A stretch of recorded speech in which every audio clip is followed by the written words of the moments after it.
Voilà.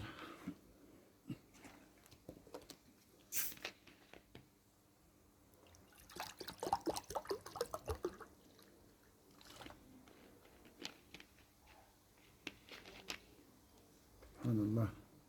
L'eau, maintenant, va devenir une substance rare, subhanallah, dans ce monde. Alhamdulillah pour le bienfait d'Allah Azza wa Jalla pour nous. Alhamdulillah.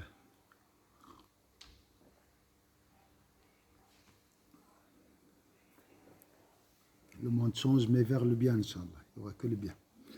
أعوذ بالله من الشيطان الرجيم بسم الله الرحمن الرحيم الحمد لله رب العالمين الرحمن الرحيم مالك يوم الدين إياك نعبد وإياك نستعين اهدنا الصراط المستقيم صراط الذين أنعمت عليهم غير المغضوب عليهم ولا الضالين آمين اللهم صل وسلم على سيدنا محمد وعلى آله سبحان ربك رب العزة عما يصفون وسلام على المرسلين الحمد لله رب العالمين.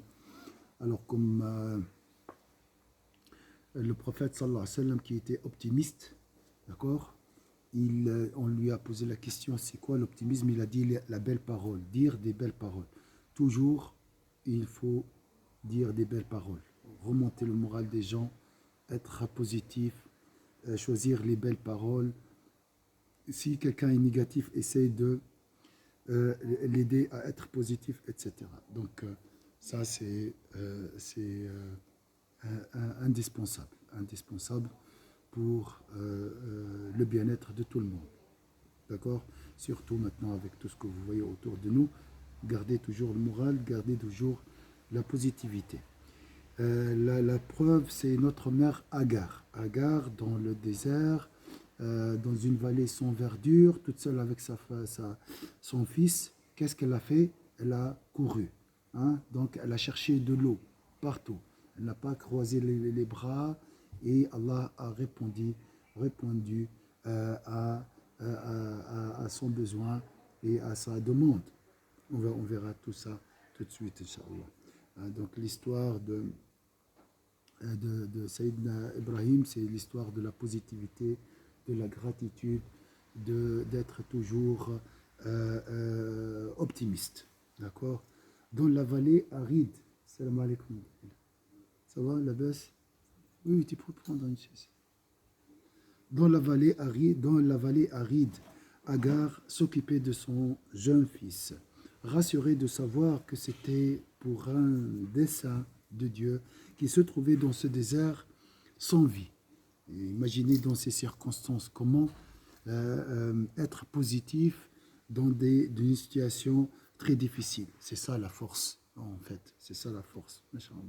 Elle ne voyait pas de raison de désespérer. Voilà. Imagine, toute seule, dans une vallée, avec son fils, un nouveau-né. Il n'est pas né au chuve. Hein. D'accord? Il n'y a pas des infirmières, il n'y a pas des soins, il n'y a pas d'assurance de base, parce que complémentaire et chambre individuelle. Hein? Dans une vallée aride. Mais malgré tout ça, subhanallah, elle ne voyait pas de raison de désespérer. C'est ça la force, Inch'Allah. Mais tout ça, c'est grâce à Allah. Attention. Ici, je ne parle pas de la positivité de développement personnel. Je parle de la positivité puisée auprès d'Allah Azza wa Jal. Ya Rabbi, aouni, atini al-quwa min indak, atini al-ijabiyya, atini al-moral. Donc, demande à Allah Azza wa Jal la positivité, le moral, l'espoir, tout ça, d'accord? Mais tiens-toi debout. Donc, pendant quelques jours, son fils et elle survécurent grâce aux dattes et à l'eau qu'Abraham avait laissée. Mais une petite quantité d'eau, une petite quantité de dattes et avec beaucoup d'espoir. D'accord? Alhamdulillah. Jusqu'à maintenant, ici en Suisse, on a la nourriture. Alhamdulillah. On a nos provisions. D'accord? Donc, avec ça, multiplier la gratitude. Ahmed Rabbi subhanahu wa ta'ala. Quand tu manges, dis Alhamdulillah. Quand tu rentres chez toi, tu dis Alhamdulillah, j'ai une maison. Alhamdulillah, j'ai une femme, j'ai un mari. Et j'ai quelqu'un avec moi, j'ai mes enfants, etc. Elle rendait grâce à Dieu pour... Mais comment elle a réussi à survivre dans ces conditions sans la foi. Vous voyez l'importance de la foi? Subhanallah. Toute seule, hein, une femme toute seule, dans le désert. Et il n'est pas vraiment n'importe quel désert, un désert aride, vide. Elle rendait grâce à Dieu pour ses bienfaits. Subhanallah, quel bienfait! Hein, tu dis, ils sont où ces bienfaits? Et il implorait d'avoir piété d'elle et de son fils. Pour elle, ça c'est une miséricorde. C'est une pitié. Allah a pitié d'elle et de son fils. Subhanallah. Bientôt, cependant, sa réserve de date, donc elle a remercié Allah pour les dates et l'eau, la quantité d'eau qu'elle avait. Et Allah Azza wa Jalla lui a donné après l'eau de Zamzam. Et quelqu'un, j'ai une crise, j'ai des soucis financiers. Combien tu as dans le compte? 20 francs. Dis alhamdulillah pour les 20 francs. Allah te donnera 40 demain. Allah, c'est Allah, il est généreux. Allah nous a promis dans le Coran, si vous êtes reconnaissant,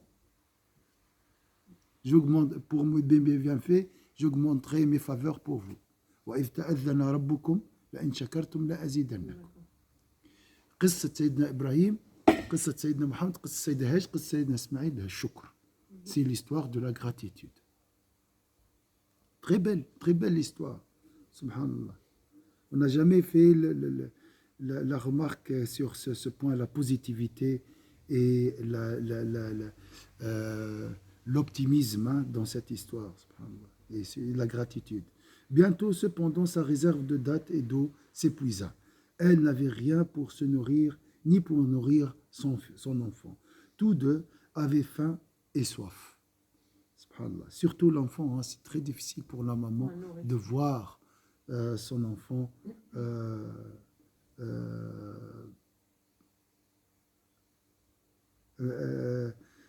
affamé et assoiffé. Allahu Akbar, c'est très difficile. 3 jours suffisent pour mourir.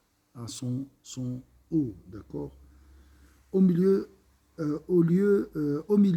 des cris de petits enfants, Agar était désemparée, envahie par le désespoir. C'est humain, c'est normal, et ça nous arrive tous. C'est pas grave.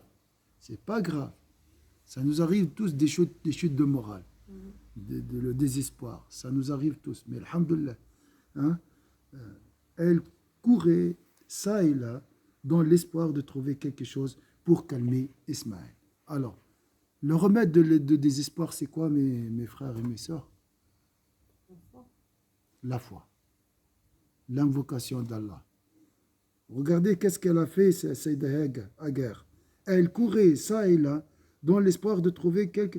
Elle était désespérée, envahie par le désespoir. Subhanallah, c'est normal, c'est humain. Elle courait ça et là, un grand enseignement ici.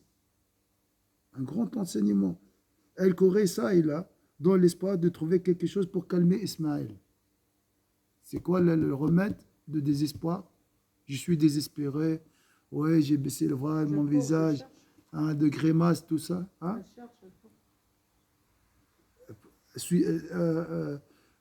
Faire les causes. Hein? Encore, il y a un mot. Invocation d'Allah. Hein?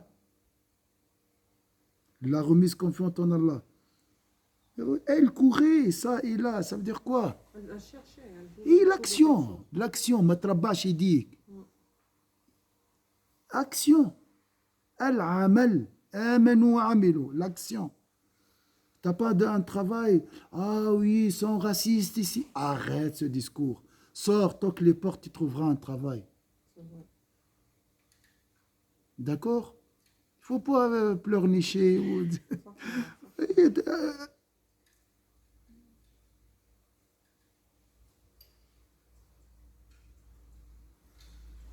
Bravo. Et ça, c'est une adoration, attention, c'est un rite dans le Hajj et l'Umrah. Ton Hajj et ton Umrah n'est pas accepté si tu ne fais pas comme Saïda Hajar. Donc ça, c'est une leçon à tirer. Quand tu es désespéré, sors et œuvre. Agis. D'accord? En pleurant, c'est pas grave. Même si le corps est désespéré, les membres bougent. Le jism ya'mal. Ou le qalb hazin. C'est pas grave. Avec le temps, Inch'Allah, Allah te donnera, Inch'Allah. Elle grimpa sur la colline la plus proche pour tenter d'observer les environs. Mais il n'y a rien. Subhanallah. Hein?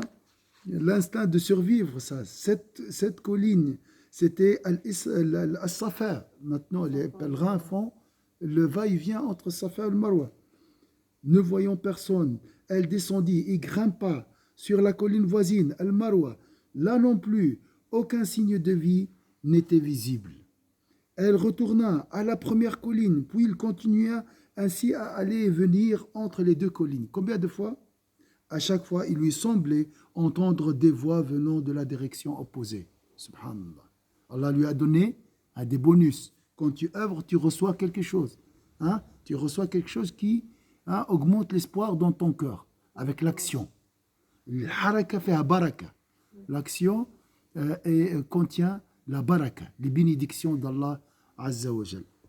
Comme elle avait couru 7 fois entre les deux collines et se trouvait au sommet de Al-Marwa, elle entendit une voix tout près d'elle sans voir personne. Ah, voilà, 7 fois. 7, c'est le nombre de l'infini. Donc, tu ne dois pas t'arrêter. Ne baisse jamais les bras. Toc, toc, et essaye. C'est les tentatives, c'est. D'accord? Persévérer. Toute ta vie, le reste de ta vie.